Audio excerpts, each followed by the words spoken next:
Nine of Swords. You can't deal with your own anxiety anymore. It's getting the best out of you. Six of Cups. You have anxiety over something in the past, or someone in the past, or a relationship from the past of some sort. You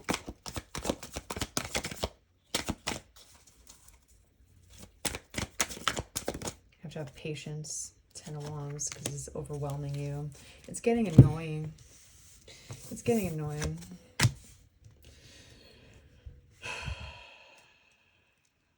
There might be someone from your past that's constantly badgering you still. It's giving me creepy narcissist helicoptering vibes. There's a lot of tactics that narcissistic personalities do, right? There's a lot of things that they all do similarly.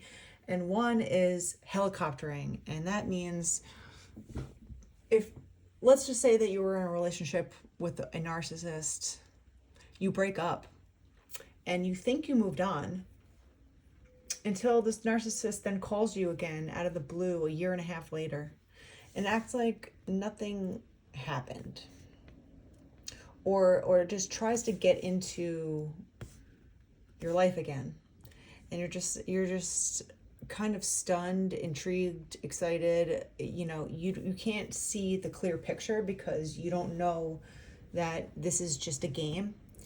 So you invite them back in, and then you quickly get reminded that this person is no good for you, right?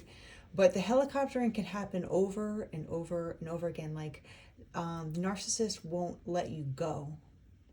They could stalk you, and it could get annoying and overwhelming because it's just like, can you just move on from your, can you just leave me alone, forget about me, just move on, right? And this doesn't even have to be romantically. It could be with friendships. It could be with family members.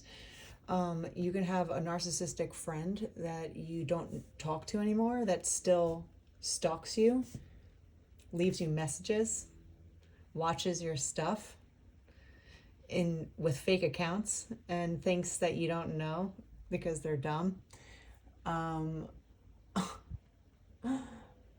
They're helicoptering around you because they're hungry for attention. It's like a vampire that doesn't get their food. They get hungry, they get thirsty, and they look for any sort of attention, good, bad, fighting, happiness, whatever. As long as they can get a reaction out of somebody and get attention put onto them, they'll remain happy. It's feeding the beast that never gets full. Literally, it's called the devil, right? So you want to feed the beast? Good luck, because you're going to spend a lifetime, wasting all of your time and money trying to fill up an empty void that will never go away. So what I'm getting is that there's some sort of lurking energy around you from your past, and they can't give it up. And it's annoying and just like making you feel uneasy and just tired of their shit. Get a life, please. You don't think I know? The Lovers. They might try to be messing with your future too. Another thing that narcissists do, that someone coined recently, is called karmic abuse, which is what happens after getting out of a narcissistic relationship.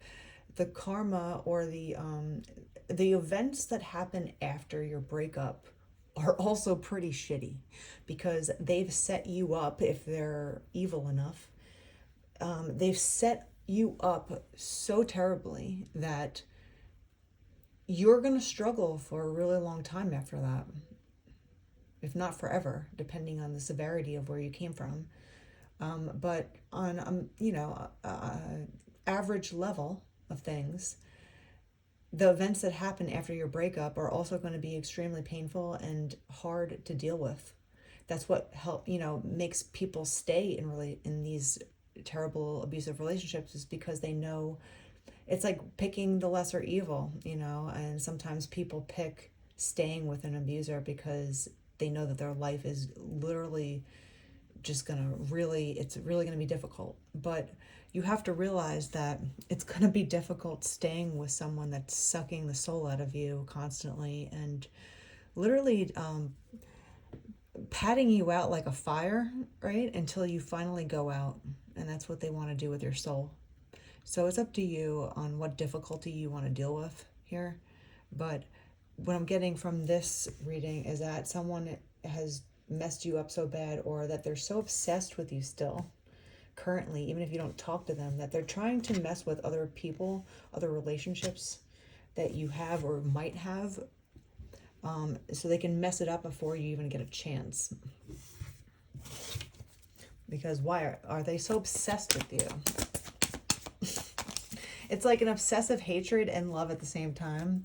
You know, narcissists, they love to attach to people that they admire. They'll never admit that they admire them, but they love to attach to people that they admire because they know they want to be like them, and they can't. So that's where the hate comes in, because as much as they try to emulate other people and puppet other people that they want to be like, they realize that they can never be someone else, you know? And then they start to hate the person that they admire. Eight of Swords. That's what I'm getting from that.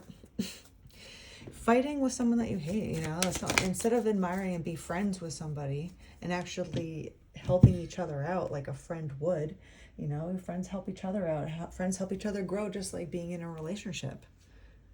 It's just a relationship without the, you know, other relations. But unfortunately, a lot of females get really competitive if it's a female friendship. I'm sure males do the same thing, so I'm going to keep it neutral. Some friends aren't really friends, they're just silent haters.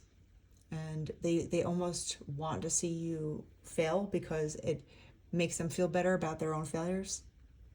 Or they don't want to see you succeed or get better because they'll feel like they'll be left behind, or they're going to lose the race of whatever stupid race that they have in their head of, you know, or they're just getting more attention than them, you're getting the spotlight, or you're a quick learner in some areas, you know. But you got to realize that everyone's better at something else, you know. And if there's two real friends that are friends, you know, you kind of are cheerleaders for each other. You should be, just like in a relationship. You cheer for the other person, you help each other grow, you share your knowledge of whatever you know with one another.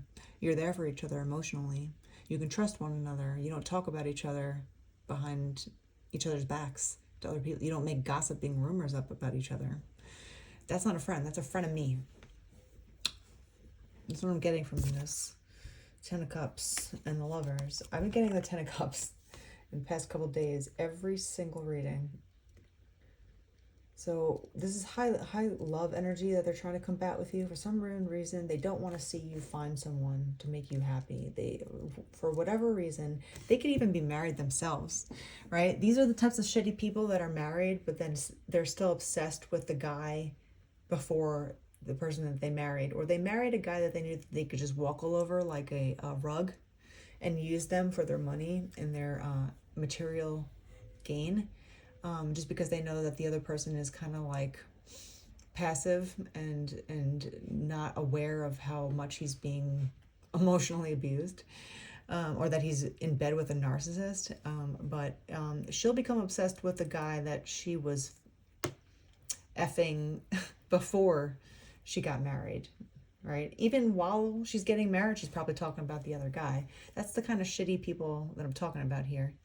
The people that throw trash on people's graves, literally. What would you think of someone that, if you were walking through a graveyard together and you're on your way to an event and you're walking through a graveyard and you have drinks in your hand, right? But you're in a graveyard, right? You're just walking through like in a park respectfully. What would you think if someone just threw their trash onto someone's grave? What would you do in that situation? Would you yell at that person and tell them to pick it up? Would you pick up the trash yourself and be like, how could you do this? Right? I've had friends like that where I've literally watched someone throw her trash on someone's grave and she walked away. And then, and out of astonishment, out of pure astonishment, obviously I picked up her trash off the person's grave, and I walked with the trash until I could see a garbage can, which was like 20 feet away. And it it was so clarifying to me at that moment of like who this person was. I was like, this is not my friend. This is not a friend. This is not even a person I want to be around, period. It's the most disrespectful, self-centered, selfish, conniving, manipulative, narcissistic person I've ever met. So those types of people will helicopter around you when you let go of them, because they need the last word. They need to have you go down. They need to see you destroyed. They will try to destroy you if they can't physically find you, or if they can't talk to you or see you out socially. They will manipulate, they'll triangulate you, which means getting everyone else to turn against you, which basically means gossiping, lying, making up rumors that make people turn against you. That's how she fights against you now. So these types of people are truly disgusting. They're pathetic because they're so obsessed with you. This is what they spend their time doing. And they're just pieces of shit, really, for just throwing their garbage literally on other people's graves. Should be ashamed of yourself if you ever do that, or just throw garbage anywhere. On the earth is our grave. The earth is our grave. If you're not treating the earth as that, then you're a piece of shit too. But like on top of that, like to be able to have the audacity and the selfishness to just throw your empty cup onto someone's grave is, you shouldn't. You're just a waste. Truly, you're just a waste. But these types of wasteful people will become obsessed with someone that they want to be like, because narcissists are just children that want attention. And again, they'll fight with you, they'll claw with you, they'll start fights, they'll do anything that they can to try to get a one-over on you because they're obsessed with you, right? If you can't give them what they want, they'll fight with you until they get what they want. They'll leave you messages and yawn and think that you don't know who they are. They're dumb and they're pathetic, like I said. So if you have someone around you that's stalking you, following you on accounts, or leaving you messages anonymously, thinking that you won't catch on, or even if they think that you'll catch on, that's also pretty psychopathic, right?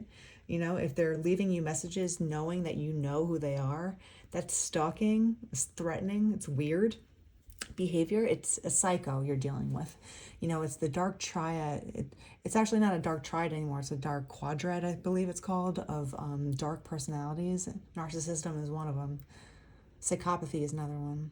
Being a sociopath is another one. And being a sadist is the fourth. So someone like that is a malignant narcissist that causes fights on purpose. They have a lot of psychopathic behaviors and tendencies. Those are not friends. And the faster that you stay away from these types of people and realize what they're doing, they're not your friend. They blatantly tell you that. And you've known that since actually you've met them, that they've been talking shit about you since you met them. They can mock you online. They can just set you up in so many different ways that people don't understand. And they just think that they should hate you because of whatever stories that they're being told. And I don't think you should give too much mind to people that are willing to believe stories without seeing, hearing it themselves. But you can't control what people believe. You could just live in your own truth and right, and know that the right people will understand who this person is. So again, with the pathetic narcissists that have nothing else to do with their lives, maybe take up a hobby, and maybe you'll realize that you suck at your hobby too, because, you're always trying to be someone else than you. Just stop focusing on other people. Stop, taking people's hairstyles, taking people's clothing styles, taking people's ways of talking. They copy. They're the worst copycats in the world. They copy everything that they want themselves. So they love it, and then they hate anyone that does it better than them. And that's a narcissist in a nutshell. So again, If there's someone around you that is constantly following you around, stalking you literally, they're going to fall on their face eventually, because they all do, because they're dumb little children. But for the sake of your own mental well-being, so you don't have to worry or have anxiety about these stupid people around you, just know that you made the right choice walking away. Like, you don't have to be around people. Like, you have a choice to do whatever you want in life, and you have a choice who you will allow around you or not. If there's no one around you that's bothering you, you feel really peaceful and grateful, and you revel in the solitude and peace of life. Only accepting people that kind of are good for you is a real good filtering system of your mental health. And I think that you have that in check by walking away from certain types of people, and just knowing, like, that these people overwhelm you. You know that these people drain your energy, because once you interact with them, as soon as you leave them, you feel how drained you are after that. That's them sucking the energy right out of you. That's what a narcissist does. They're a spiritual vacuum. So I would stay away from them like the plague. And even if they helicopter around you and stalk you and try to poke you and still, spit on your name and all this stuff behind your back, whatever. Like Mel Robbins says, let them.